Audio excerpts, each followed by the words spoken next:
Thinking change हो गई तो सब चेंज हो जाएगा। सब चेंज हो जाएगा, क्योंकि प्रॉब्लम्स को देखने का नजरिया बदल गया तो प्रॉब्लम बदल गई। एक बंदा जिसकी थिंकिंग नहीं फंसी हुई है, उसको आप चारों तरफ से फंसा दो, वो निकल जाएगा। लेकिन जिसकी थिंकिंग फंसी हुई है, उसको आप जा करके दुनिया जहान के सारे रिसोर्सेज दे दो, पूरा का पूरा खजाना भी दे दो, तब भी वो नहीं निकल पाएगा, तब भी रोएगा बैठकर, क्या मेरे को चारों तरफ खजाने से कैद कर दिया। अरे भाई खजाना है, कैद नहीं है। देखे ना ऐसे लोगों को जिनके पास में सब कुछ है लेकिन रोते रहते हैं। तो सब कुछ मिलना इज नॉट अ सॉल्यूशन। जिनकी लाइफ में कोई प्रॉब्लम नहीं है वो भी रो रहे हैं। तो अब आता है कि इसका सॉल्यूशन क्या है। We are stuck in our thought process, how to get out of it. तो सबसे पहली चीज ये समझनी है, ज्यादा सोचने से कुछ नहीं होता है, सही सोचने से होता है। अभी सही सोचना क्या है? What is right thing, not positively सोचना। इसको भी ध्यान से समझ लेना। पॉजिटिव सोचना क्या सही सोचना होता है? फॉर एग्जाम्पल, आगे आप जा रहे हो, किसी जंगल में हो और आगे दलदल है और आप पॉजिटिव सोच रहे हो, मेरे साथ में कभी कुछ गलत हो ही नहीं सकता, मैंने ताबीज पहना हुआ है, ये मुझे बचाएगा। बहुत लोग हैं बहुत पॉजिटिव है लाइफ को लेकर के, बट क्या उनकी सोच सही है? अभी सही सोचना क्या है? मेरे हिसाब से मतलब इंटेलिजेंसी से सोचना, ये मतलब कुछ ऐसा सोचे कि आगे जाके हमें कोई हानि ना हो, ये एक इंटेलिजेंट माइंड से सोचे। अभी इंटेलिजेंट क्या है और फूलिश क्या है? एक है फूलिश तरीका सोचने का, बेवकूफों की तरह सोचना, एक है इंटेलिजेंस के साथ में सोचना। What is intelligence? जिसको हम इंटेलिजेंस कहते हैं वो इंटेलिजेंस क्या है? साइंस को इंटेलिजेंस कह सकते हैं? नहीं कह सकते, नहीं कह सकते।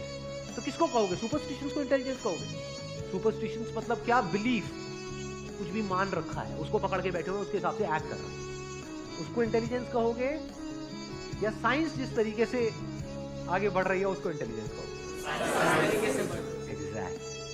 तो साइंटिफिक वे ऑफ थिंकिंग समझना पड़ेगा, वो क्या है, उसको अपनी लाइफ में लगाना पड़ेगा, तब आप कह सकते हो आपकी जो थिंकिंग है वो सही है। अब ये साइंटिफिक थिंकिंग मतलब क्या? रियलिटी को एज इट इज देख लेना, दैट इज साइंटिफिक थिंकिंग। यही तो है, और क्या है?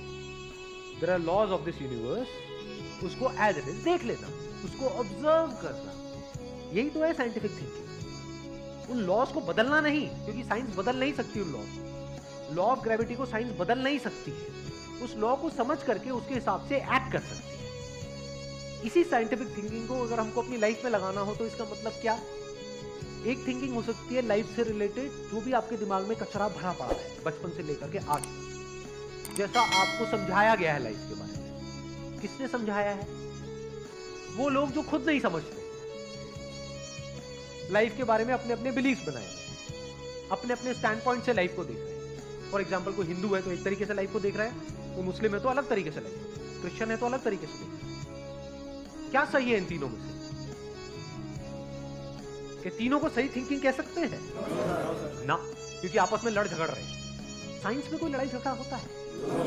अगर मैं किसी साइंटिफिक फैक्ट के बारे में बात करूंगा, क्या कोई हिंदू मुस्लिम क्रिश्चियन आकर के आपस में लड़ सकते हैं?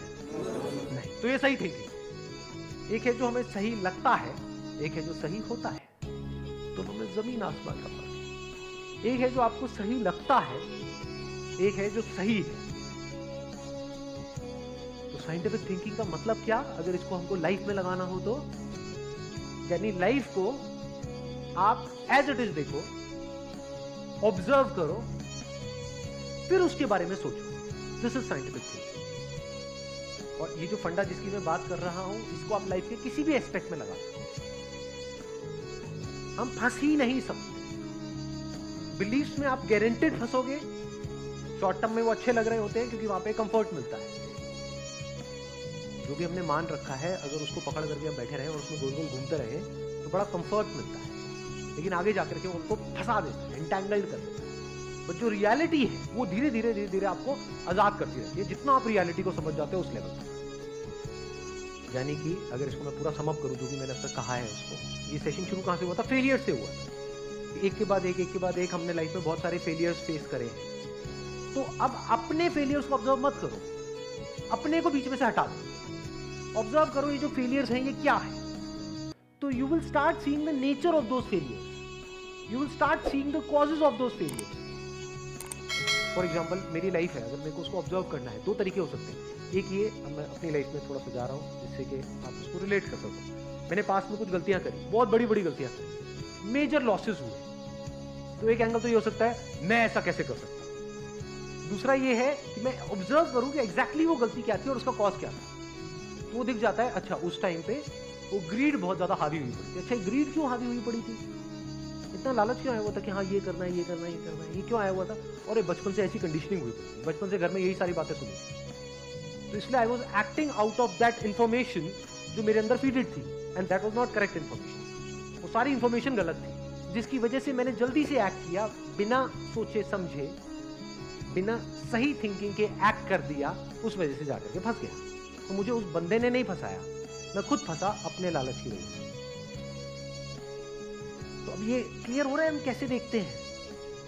तो वंस वी सी दैट, तो अब मैं उससे पूरी तरह से फ्री हो गया, because I understood something which is very basic in life, जिसकी वजह से पूरी की पूरी लाइफ एक अलग ट्रैक पे निकलती। क्या समझ आया कि कभी भी ग्रीड से एक्ट नहीं करना है।